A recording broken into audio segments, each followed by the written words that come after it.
everyone, and I thank you guys so much for tuning in to yet another episode of My Orchid Adventures with me, Maria Young. So in today's episode, I'm going to be sharing with you a specimen size, a monster of an orchid. It is a Brassavola nodosa cross, and indeed it is quite a beauty, so I'm so excited to share it with you today. But I do have to clarify one thing for those of you that are like OCD when it comes to being so detailed orientated, because you guys catch things in my videos that I don't even catch, and I'm editing for hours, so I don't know how you guys catch it, but you do. So for those of you guys that are wondering, why am I wearing the same clothes? Oh my gosh, in another episode on another day. You are absolutely wrong. It is not another day. I actually filmed 2 videos in one day, and that is why I am wearing the same attire. I had to clarify that because I didn't want you guys running amok, running all over town saying, "Ooh, that Maria Young, she's so nasty. She don't even be changing her clothes." Because I do. I promise I do change my clothes. Don't believe her. She don't be changing her clothes. She is just nasty. Nasty.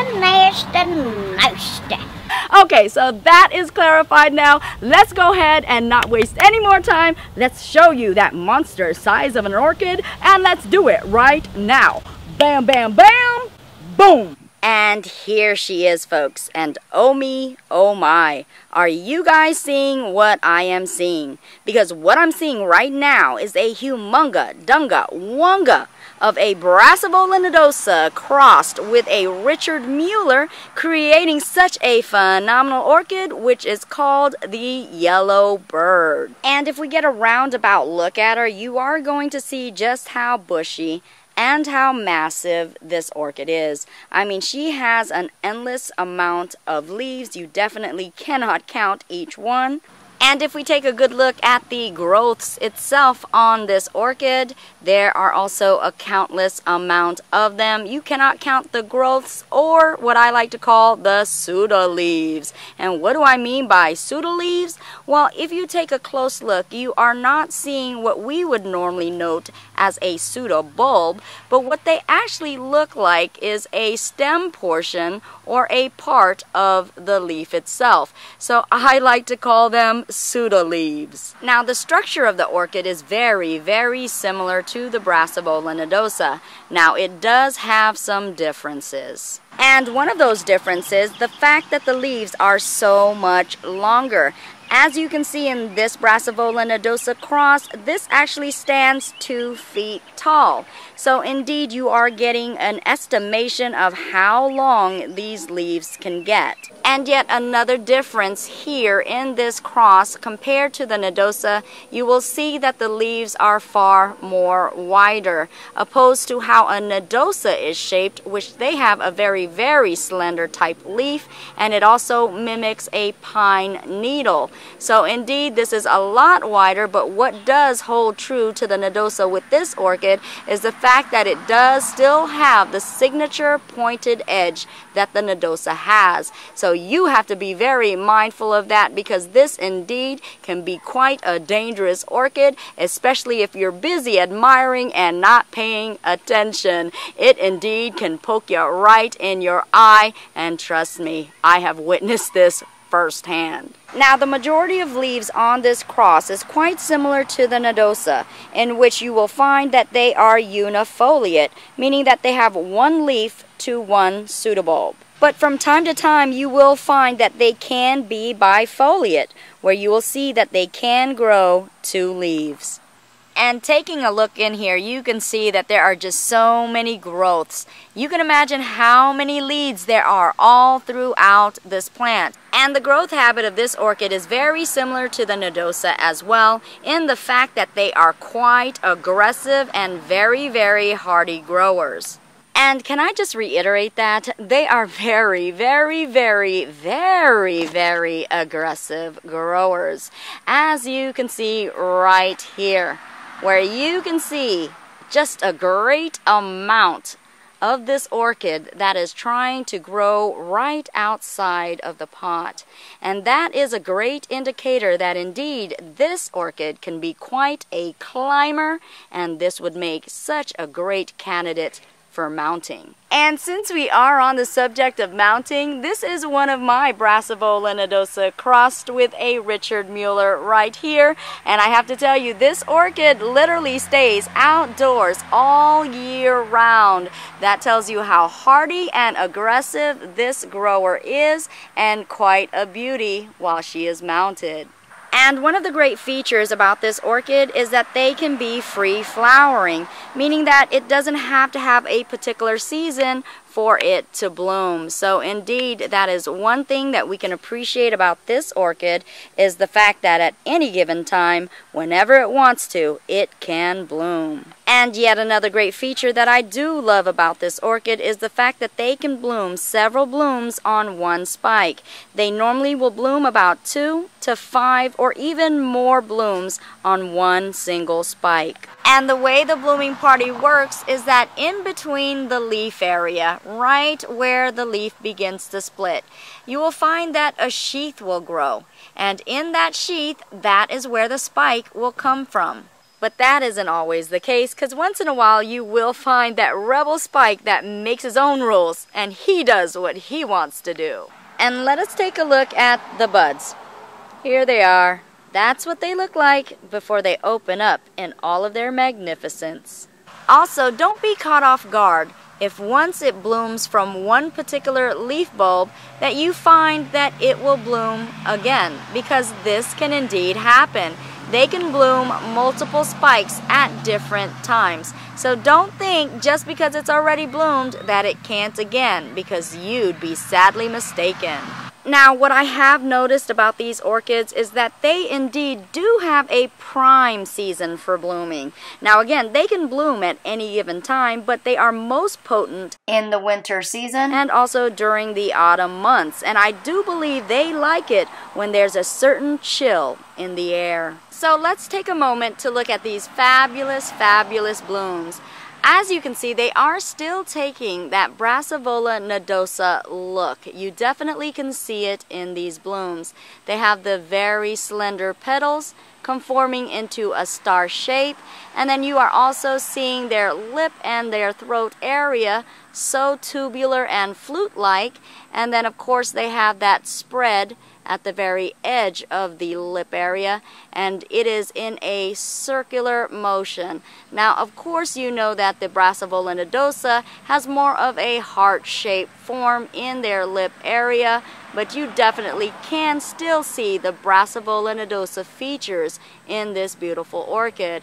Now the main difference that you are seeing, of course, is the color, where the Brassavola nodosa is more of that alba green and white color, and here you are seeing that beautiful canary yellow color, and then a lighter color in the lip and throat area, and then of course you are seeing those phenomenal freckles in that magenta or also red color.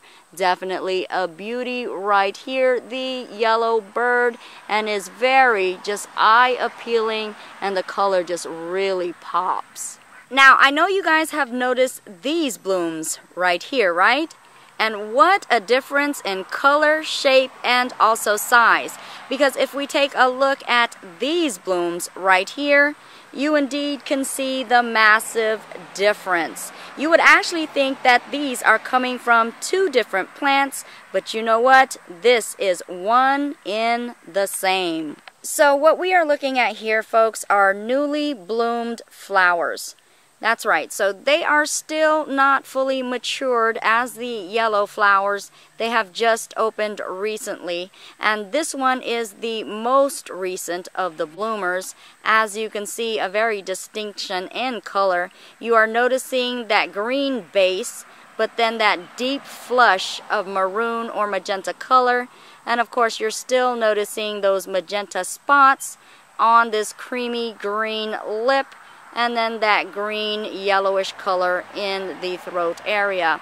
Now as it grows older, you are going to notice that they become more green, still having those very magenta raspberry colored freckles right there, but then they are all grown up and they become that beautiful, almost fluorescent, bright, sunshiny yellow. And the size of the bloom is about 3.5 inches in diameter, so they are a pretty nice size.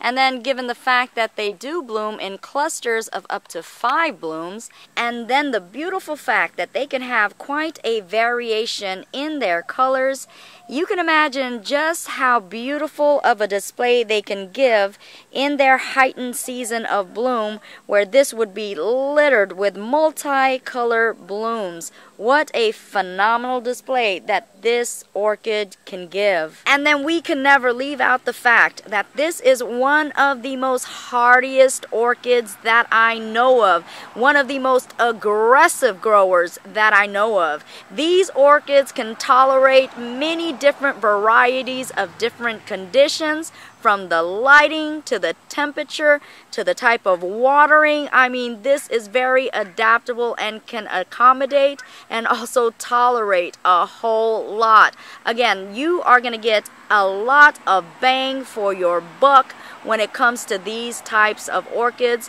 A lot of your Brassavola nodosa hybrids also exhibit the same qualities. So indeed, if you want an aggressive grower, these are the types of orchids to look out for, because they will continue to grow and bloom for you incredibly, and more so than any other orchids that I know of. Your Brassavola nodosas and their hybrids, I do have to tell you, are just so phenomenal in the fact that once they are mature and well established, they are practically indestructible. And I have to tell you, they are so worthwhile to have. And here are some more Brassavola hybrids, and I wanted to show you them because I do love these types, and I'll tell you what really attracts me about them. And before we begin, one should note that my most favorite colors in orchids are the alba green, also the magenta or the pink, and I also love whites. And if they are speckled, oh my goodness, even better. So you guys can imagine how my heart stopped when I seen this one right here. And she is not true to her color anymore. She's actually beginning to fade. But this is just to give you some idea. And I'll also post the actual picture of when she first came in bloom, just to show you how beautiful she is. Check out that voluptuous lip right there. Very rippled, having some twist in there. But look at those wild patterns. Indeed, having some veining in there, also those deeper splotches of magenta, and that nice white in there as well. Just very beautifully and very deeply and very boldly colored and patterned. I love this one right here so much. And taking a look at her structure, you can indeed see that she is quite an aggressive grower. Also great for mounting, because you can see how she would climb and attach very well. So indeed, this is quite an aggressive grower here also. Believe it or not, we are still in the winter. We are not in the full height of their growth season. So you can see just how hardy that she is going to be during the springtime, and just how awesome she is going to grow. So you guys want to know what she is? Like, what is she already? She is a BLC, Memory Vita Lee Lime Light. And here is yet another Brassavola cross, and take a look at those buds. You can see the size on those buds, indicating that indeed this is going to be quite a big size in bloom.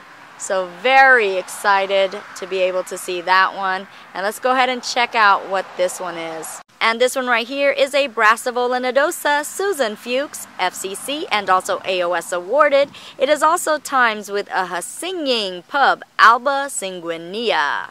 And although we haven't hit the prime of our growth season yet, if we take a look into her pot, we will see that she is raring to go. Her roots are getting ready now, because she indeed can also be quite a hardy grower.